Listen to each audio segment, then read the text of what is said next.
আবারও সুদের হার কমিয়েছে মার্কিন কেন্দ্রীয় ব্যাংক ফেডারেল রিজার্ভ। বুধবার নীতি সুদ হার 0.25% কমানোর ঘোষণা দেয় ফেড। এ নিয়ে চলতি বছরের সেপ্টেম্বর থেকে 3 দফা কমানো হলো সুদের হার।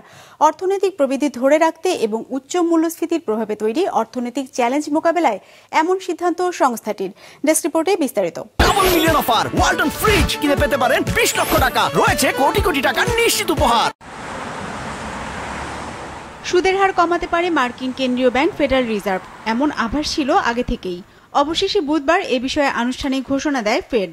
সুদের হার কমানো হয় 0.25%। এই সিদ্ধান্তের মাধ্যমে নতুন সুদের হার 4.25% থেকে 4.5% নির্ধারণ করা হয়েছে। The economy is strong overall and has made significant progress toward our goals over the past 2 years. The labor market has cooled from its formerly overheated state and remains solid. Inflation has moved much closer to our 2% longer run goal. We're committed to maintaining our economy's strength by supporting maximum employment and returning inflation to our 2% goal. To that end today, the Federal Open Market Committee decided to take another step in reducing the degree of policy restraint by lowering our policy interest rate by 0.25 percentage point.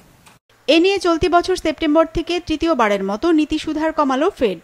অর্থনৈতিক প্রবৃদ্ধি ধরে রাখতে ও উচ্চ মূল্যস্ফীতির প্রেক্ষিতে অর্থনৈতিক challenge মোকাবেলার লক্ষ্যকে সামনে রেখে সুদের হার কমানোর পথে হাঁটছে সংস্থাটি।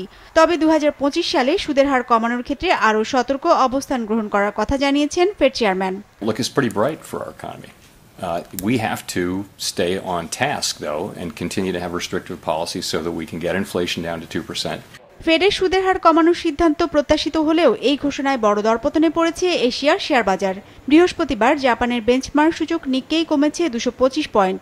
চীনের সাংহাই কম্পোজিট ইন্ডেক্স কমেছে 26 পয়েন্টের বেশি।